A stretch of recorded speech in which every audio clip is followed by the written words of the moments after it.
Hello, allergens. Hey everybody, welcome to Allergies Bite. But taste good. Gluten-free.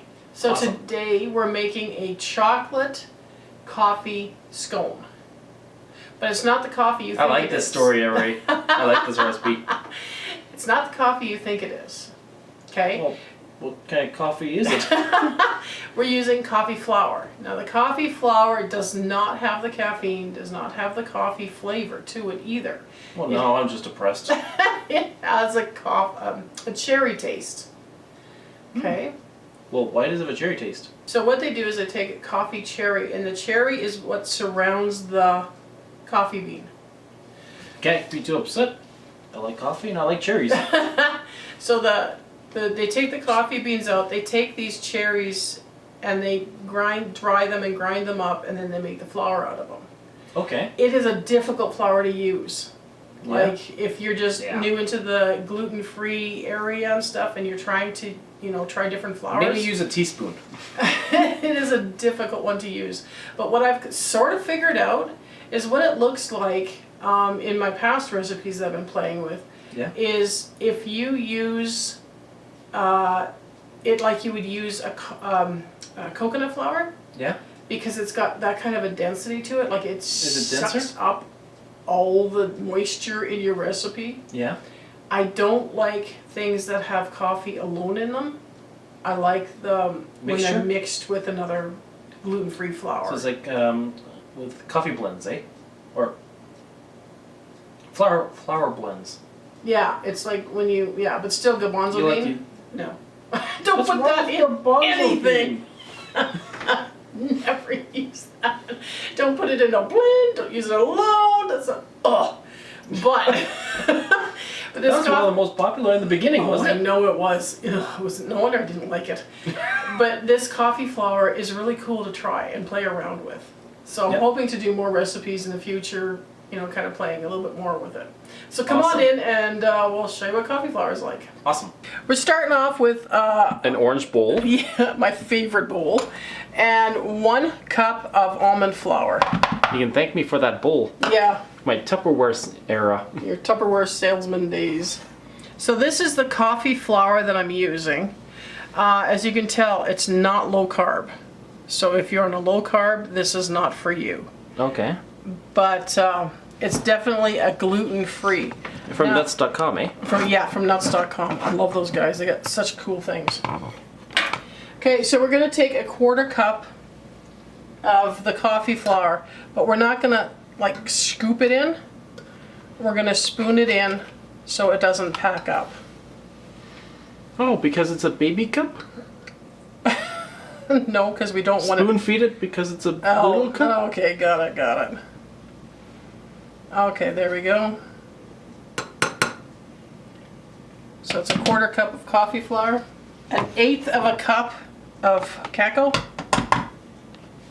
Not much of a difference in looks between those two. No, they're pretty close. Then we're going to put in 2 tablespoons of monk fruit.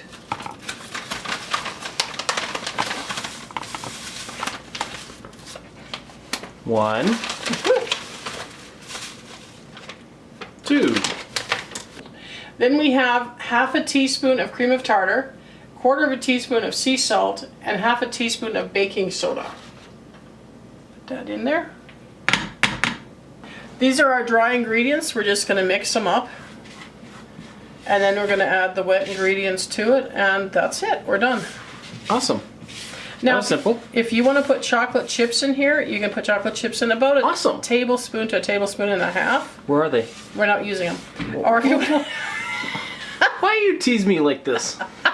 Or if you want to put some toasted almonds on top, you can do that too. We're not doing that either. I'd rather Okay. have the chocolate chips. Pardon me? I'd rather have the chocolate chips. Okay, so we're going to take 1 tablespoon of agar powder, and we're going to add 4 tablespoons of boiling water to it.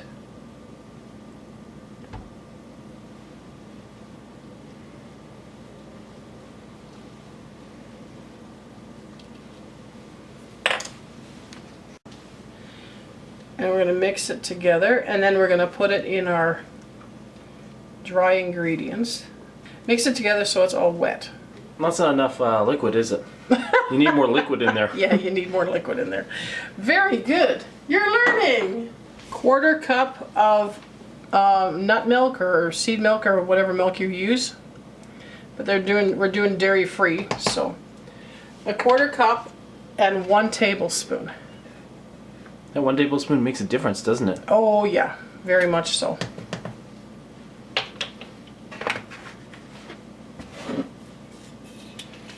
We're also going to use avocado oil. If you want to melt up some coconut oil, you can do that. We're using 1 tablespoon of this.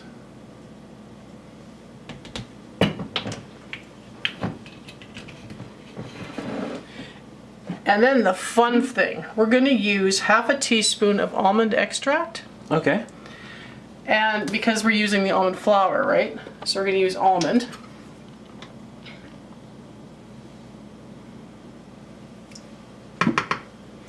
And we're going to use... Fake cherry? And we're going to use imitation cherry extract. Because we're going to want to bring out that cherry flavor of the coffee flour. Okay.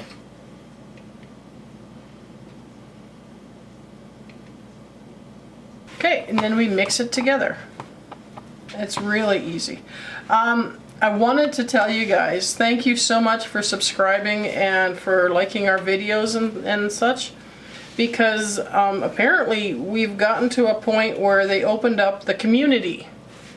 For our YouTube videos, For our YouTube videos. Our YouTube channel. Okay, is that how it goes? Yeah, I think so. And it's really kind of cool because now I can post things telling you, like giving you hints of what's coming up in the next, for the next week's video, or You can just talk to them. I can talk to you guys now. Yeah, it's really cool. So Yeah. I've put up a couple posts there now, but we don't tell you to like, share, and all this stuff because we honestly feel that if this is meant to join, then you'll join. Yeah, absolutely. And if this is meant to be, then God will see it through and it'll all work out. But yeah, so that's like super cool. So thank you guys so much for all your support and encouragement. Yeah, and taking us up to the 500 level.